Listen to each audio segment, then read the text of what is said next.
तो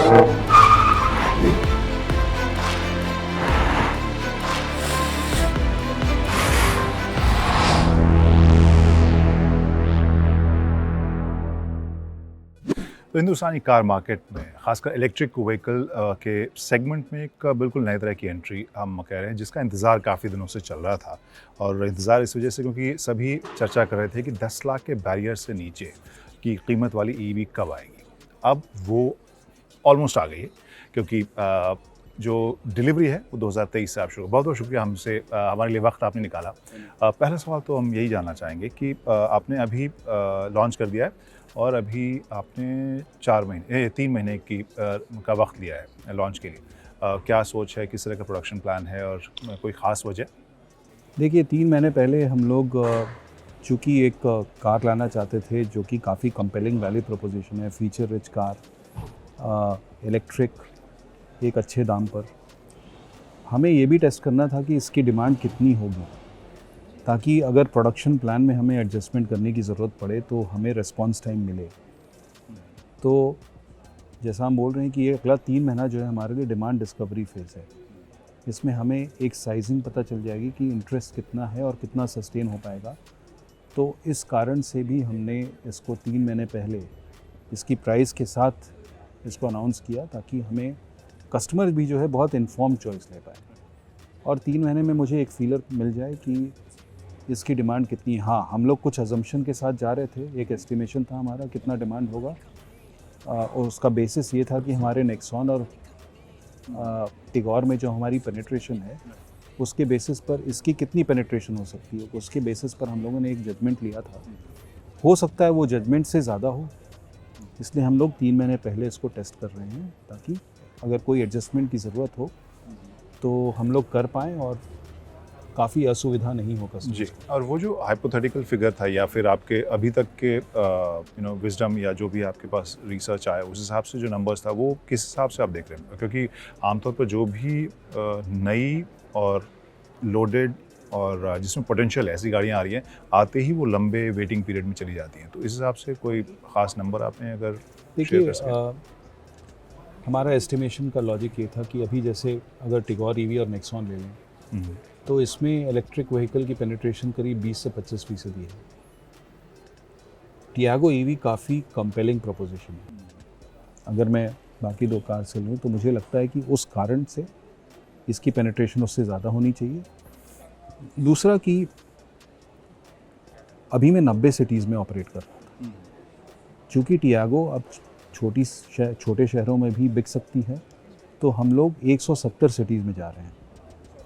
अगले 7-8 महीने से, अगले 3-4 महीने में हम लोग और एक्सपैंड कर रहे हैं और जितनी जल्दी हो ये 170 सिटीज़ में ऑपरेट करेंगे, तो उसके कारण और भी पेनिट्रेशन बढ़ना चाहिए।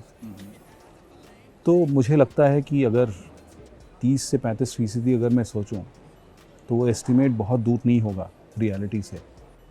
अब यही हो सकता है कि इससे ज़्यादा सरप्राइज़ मिले हमें पॉजिटिवली। तो वो नंबर अगर हम समझ पाएँ कि कितना है अभी मौजूदा?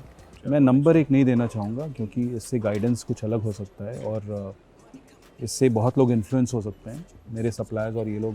तो नंबर नहीं बोलूँगा, बट कैलकुलेशन बड़ा आसान होगा इससे। और यहाँ छोटे शहरों की आपने बात की, वहाँ आपने आई एम श्योर आपने रिसर्च भी किया होगा, आपके पास फीडबैक भी आया होगा। उस मार्केट को लेकर आपकी क्या सोच है, ख़ासकर टियागो ईवी को के मद्देनज़र? क्योंकि अभी तक हमने बहुत ही मेट्रो सेंट्रिक ये फिनोमेना देखा है। अब जिस प्राइस पॉइंट पे आ रही है, जिस रेंज में आपने पेश किया है, वो बहुत हद तक उन्हें शायद अट्रैक्ट करी है, वो हमें लग रहा है। आपके पास इसके बारे में क्या मुझे लगता है कि जिन शहरों में इलेक्ट्रिसिटी सप्लाई की बहुत प्रॉब्लम नहीं है, जो कि आज के दिन में काफ़ी शहरों में इलेक्ट्रिसिटी की बहुत कमी नहीं है, जो एक समय था जब इलेक्ट्रिसिटी लोड शेडिंग ज़्यादा होती थी। आई थिंक उन शहरों में तो अडॉप्शन होगा ज़्यादा, बट हम लोगों ने जब ये सिटीज़ को सेलेक्ट किया तो उसमें ये भी मद्देनज़र रखा कि कहाँ पर सपोर्टिव ईवी पॉलिसीज़ आ रही हैं। जैसे उड़ीसा ले लीजिए, छत्तीसगढ़ ले लीजिए, हरियाणा ले लीजिए, और बाकी जो नॉर्दर्न स्टेट्स हैं, नॉर्थ ईस्ट स्टेट हैं, जहाँ पर हम लोग देख रहे हैं कि ट्रैक्शन आ रहा है, उधर भी जा रहे हैं। तो मुझे लगता है कि बहुत बार तो हम लोग सरप्राइज़ हो जाते हैं कि इस शहर से कैसे डिमांड आ रहा है, क्योंकि हमें इंक्वायरीज़ काफ़ी आती हैं। तो एक लॉजिक के बेसिस पर कर रहे हैं हम लोग, जैसे जहाँ टियागो ऑलरेडी बिकती है, जहाँ बहुत स्ट्रॉन्ग ब्रांड है टियागो, जहाँ ऑलरेडी ईवी पॉलिसी जो है वो फेवरेबल है, ऑन टॉप ऑफ दैट ये सब नेचुरल कैंडिडेट्स हैं जहाँ पर कि टियागो ईवी की पॉपुलैरिटी नेचुरल होगी। वैसे वैसे करके हमने सेलेक्ट किया है और धीरे धीरे मुझे लगता है पेनिट्रेशन और बढ़ता जाएगा, क्योंकि ईवी पॉलिसी अगर जैसे जिन स्टेट्स में आएंगी वहाँ पर अडॉप्शन ज़्यादा होगा, जहाँ नहीं आएंगी वहाँ पर इशू रह सकता है। जैसे आरटीओ चार्जेस आज के दिन में ज़्यादातर स्टेट्स में आरटीओ चार्जेस नहीं है, जो कि खुद ही 90,000 1 लाख होता है। तो वो स्टेट्स में तो आई थिंक इसकी प्रपोजिशन और स्ट्रॉन्ग होगी, क्योंकि ऑन रोड प्राइस जो है एक तो ऑलरेडी काफ़ी एग्रेसिव प्राइस पर है, प्लस आप सिर्फ इंश्योरेंस पे कर रहे हैं 40,000 45,000। यहाँ पे जो ट्रेडिशनल आपके आइस प्रोडक्ट्स हैं, आपको लगता है कि इससे वहाँ कैनिबलाइजेशन ज़्यादा होगी या फिर उस हिस्से में, क्योंकि नेक्सॉन टियागो और टिगोर ये सभी आप उस वर्जन में लेके आ रहे हो जो कि आप देख रहे हैं कि ग्राहक भी पसंद कर रहे हैं, तो ऐसे में लग रहा है कि वहाँ से कैनिबलाइजेशन होगा और वो शायद आपके फोकस में शायद कम हो आने वाले कुछ सालों में? नहीं, देखिए ऐसा सोच, आपका क्वेश्चन बिल्कुल वाजिब है, लेकिन अगर मैं नेक्सॉन एक्सपीरियंस से जाऊँ तो उसका ठीक उल्टा इफेक्ट देखा हमने। जब से हमने नेक्सॉन ईवी लॉन्च किया, पेट्रोल और डीजल की बिक्री ज़्यादा बढ़ गई, क्योंकि इतनी चर्चा में थी नेक्सॉन ईवी कि लोग जब शोरूम में गए तो सोचे अरे इस प्राइस पर अगर ये अवेलेबल है तो मैं क्यों नहीं ले लूँ। तो शायद इसका पॉजिटिव इफेक्ट भी आ सकता है, क्योंकि दो चीज़ें होती हैं, अवेयरनेस उस प्रोडक्ट का और बढ़ने लगता है। दूसरा, अगर आप देखें टियागो ईवी, इसमें हमने कितनी फीचर रिच कार दी है। कनेक्टेड कार आपने कभी 2 सेगमेंट ऊपर ही सुना होगा, प्रीमियम लेदरेट सीट और ये सब। जब इतनी प्रीमियम कार आती है, इसकी एस्पिरेशन कोशेंट जो है काफ़ी ऊपर चली जाती है, तो इसका काफ़ी पॉजिटिव रब ऑफ इफेक्ट आता है। अब कुछ कस्टमर ज़रूर हो सकते हैं कि ये सोच रहे थे, बोले अरे यार ये ले लेते हैं, तो वैसा हो सकता है, लेकिन बहुत कम कैनिबलाइजेशन हमें लगता है इसमें होगा। और आने वाले वक्त में जो सीरियसनेस आपकी ईवी के ऊपर है उसे देख के अभी शायद ना लगे, लेकिन क्या आप हाइब्रिड इंजन्स के ऊपर किस हद तक काम कर रहे हैं, या वो किस स्टेज पर है आपके स्ट्रैटेजी में कहाँ पर है? देखिए, हम इलेक्ट्रिक व्हीकल टेक्नोलॉजी और हाइब्रिड को कभी ऑल्टरनेट चॉइस की तरह नहीं देखते। इसका सिंपल कारण है, देखिए इलेक्ट्रिक व्हीकल का मकसद और एक हाइब्रिड का मकसद 2 अलग अलग पर्पज़ के लिए है। अगर आप यूरोप को देखें, यूके को देखें, सबने डिसाइड कर लिया है और एक इवेंचुअल ट्रुथ सबके दिमाग में है कि इलेक्ट्रिक ही अल्टीमेट टेक्नोलॉजी, इवेंचुअल टेक्नोलॉजी है। इसलिए यूके और यूरोप ने डिफ़ाइन कर दिया है टाइमलाइन की 2035 में और 2030 में पेट्रोल डीजल तो छोड़ दें, बात ही नहीं करने की ज़रूरत है, हाइब्रिड भी नहीं बिकेगी।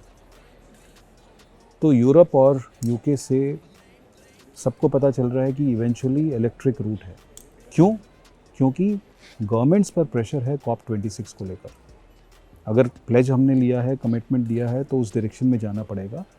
और सारे टेक्नोलॉजीज़ को जब आप कंपेयर करेंगे लाइफ साइकिल एमिशन पर, जो कि वेल टू व्हील और क्रेडल टू ग्रेव जिसको बोलते हैं, उसमें इलेक्ट्रिक व्हीकल ही एक ऑप्शन आता है जो आपको उस मकसद को पूरा करने में हेल्प करेगा। सो हाइब्रिड इस ऑब्जेक्टिव को मीट नहीं करता है। हाइब्रिड किस ऑब्जेक्टिव को मीट कर रहा है? वो ऑब्जेक्टिव को मीट कर रहा है कि अगर आपकी पोर्टफोलियो है आइस की, तो एमिशन नॉर्म स्ट्रिंजेंट होती जा रही है। तो अगर आपको कैफ़े नॉर्म मीट करना है, जो कॉर्पोरेट एवरेज फ्यूल एफिशिएंसी है आपकी फ्लीट की, उसमें अगर आप डेविएट कर रहे हैं तो एक ज़्यादा फ्यूल एफिशिएंट व्हीकल आपको हेल्प करेगी।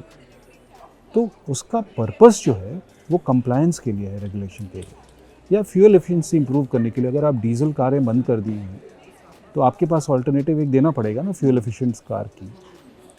तो इसलिए मैं उस पर्पस को अलग समझता हूँ। जहाँ तक हमारा टाटा मोटर्स की बात है, हमें 3% 3.5% की ज़रूरत है कैफ़े नॉर्म मीट करने के लिए। मैं तो ऑलरेडी 8.5% पर हूँ आज के दिन में, तो मैं तो मतलब सरप्लस में हूँ। तो मुझे उस टेक्नोलॉजी को अडॉप्ट करने की क्यों ज़रूरत है? कोई भी कार मैन्युफैक्चरर आज के दिन में सोचेगा कि मैं फ्रेश इन्वेस्टमेंट हाइब्रिड में क्यों करूँ, क्यों नहीं इलेक्ट्रिक जाऊँ। अगर आप ऑलरेडी इन्वेस्टेड हैं हाइब्रिड में, तब आप कंटिन्यू कर सकते हैं। लेकिन लॉन्ग टर्म स्ट्रैटेजी अगर नई डेवलपमेंट करनी है तो आपका रिसोर्स का फोकस जो इवेंचुअल टेक्नोलॉजी ऑटो इंडस्ट्री की होने वाली है उस पर तो फोकस बेसिकली बिल्कुल ही नहीं सोच रहे हैं आप उसके बारे में। हमारी कोई ऐसी सोच नहीं है। और एक और सवाल था, जो फ्लेक्सी फ्यूल को लेकर हाल में चर्चा चल रही है, उस पर क्या डेवलपमेंट है अभी टाटा मोटर्स की तरफ से?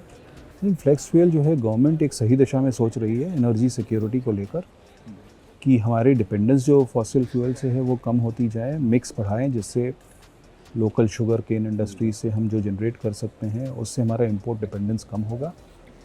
इसमें टाइमलाइंस डिस्कशन पे है बट पूरी ऑटो इंडस्ट्री इस दिशा में काम करेगी। तो आपकी तरफ से वो इंजन की तैयारी चल रही है? हम लोग अभी स्टार्ट कर दिए हैं और जो टाइमलाइन डिसाइड होगा उसमें हम लोग कंप्लायंस की तरफ बढ़ेंगे। तो इस टियागो ईवी के साथ आपने 10 लाख का बैरियर जो है एक तरह से तोड़ा है, एक तरह से नहीं पूरी तरह से तोड़ दिया है। यहाँ अब सवाल ये है कि क्या इससे और नीचे सेगमेंट में हम, क्योंकि आप इलेक्ट्रिक के ऊपर काफ़ी एग्रेसिव हैं, और भी गाड़ी हम देख सकते हैं? मैं आज तो इस बारे में कुछ नहीं बोल पाऊँगा क्योंकि मेरे प्लान में ऐसा कुछ अभी तो फ़िलहाल नहीं है। अगर ऐसा कुछ प्लान में आएगा तो मैं आपको बताऊँगा। चलिए, उस इंटरव्यू का इंतज़ार रहेगा। बहुत बहुत शुक्रिया, आपने हमें वक्त दिया और good luck with this new product. Thank you.